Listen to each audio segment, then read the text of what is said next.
So as we know, over the last couple of weeks, especially after the kind of funny interview with Phil Spencer, people are questioning, does Xbox still care about consoles? And as we know, what Phil Spencer said was completely taken out of context. And of course, they still care about consoles, but people want them to prove it more. They don't want another situation like Redfall. They want games to be running at 60 FPS, all of their first-party games, and being showcased on the Xbox Series X. I think going forward, Xbox needs to make sure that the June 11th showcase and other showcases in the future, when they're showing off their games gameplay, I want it to be showed off on an Xbox Series X so people can expect what games are going to look like and feel like on their top console, which is this Series X. Now, when it comes to the sales this generation, they've been pretty good.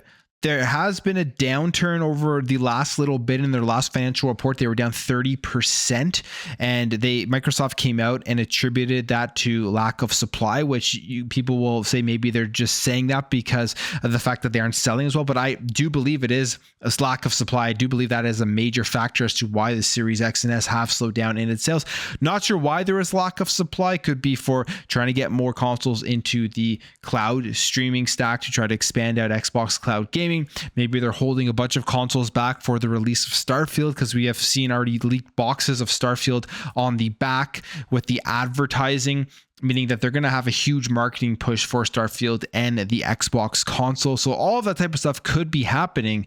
And even just from my own perspective, when I'm seeing consoles pop up, I see a lot more PS5s popping up than I do see Xbox Series X's, and maybe just in my area. But in general, it seems like it is easier right now to get a PS5 than it is to get an Xbox Series X. But it's not all bad when it comes to the console sales, as we have this report here about the Xbox Series X and S hitting 2 million in the UK in terms of sales, faster than the Nintendo Switch, but slower than older generation. And here's what it says.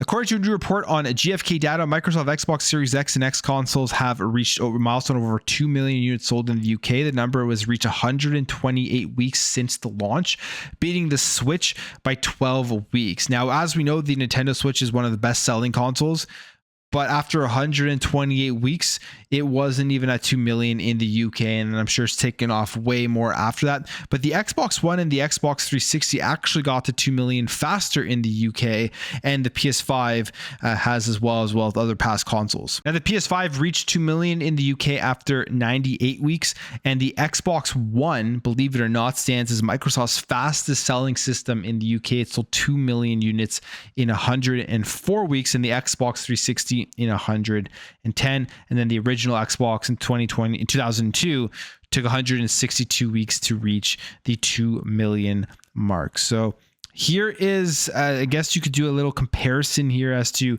how many weeks it actually took to hit this mark. And you have the Xbox Series X and S down here at 128 weeks, where the Nintendo Switch actually took 140 weeks, which is crazy. And also you look at this and say, the beginning of the life cycle of these console sales will not match the end. It could literally just take off at any point and sell way more than they did in the first 120 weeks. But 2 million is still a good feat. It's still a lot of consoles to be sold.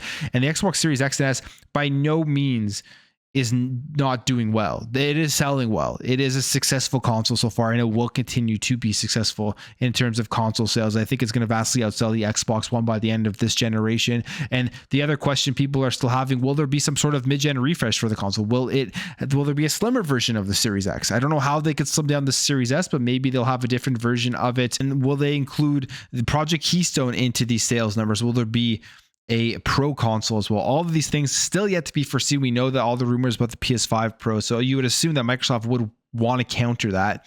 Maybe it's not their first choice, but if PS5 is putting out a more powerful console, the Series X, they want to make a Series X Pro and potentially, again, make it the most powerful console in the market. But just a quick milestone here for the Xbox Series X and S in the UK. And then another good milestone here, Forza Horizon 5 player counts have reached over 30 million players in this game. Yeah, it's an insane amount, right? That's a huge number for this game. And it doesn't really matter if you're including Game Pass, all that type of stuff, because obviously not 30 million copies were sold. There's going to be people in the subscription service that are playing this game to date.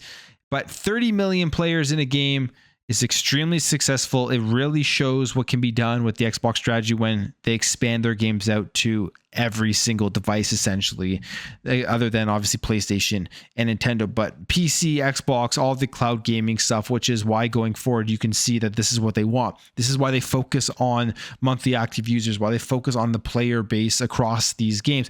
And if you're a third party out there and you're seeing the success of games like Forza Horizon 5 and the success of other third party games within the Xbox Game Pass service, I'm sure they're looking at this and saying, if we put our game into Game Pass, it's a good game. People are talking about it. People are sharing clips on social media. The word gets out there and we have some good marketing behind it. We could reach just numbers we wouldn't be able to reach without putting the game into the subscription service. So awesome to see over 30 million players, and this game is still continuously getting better with all of the DLC and stuff that does come out. Really excited to see what Forza Motorsport is going to be all about. Hopefully they show off more of that at the June 11th show. But I just want to talk about those two milestones that Xbox has hit, because obviously the headlines are dominated by Xbox, Activision, Blizzard right now with the approval in the EU.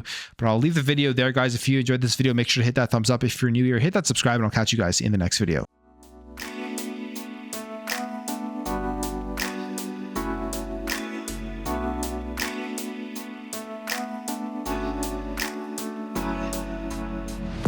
Bye.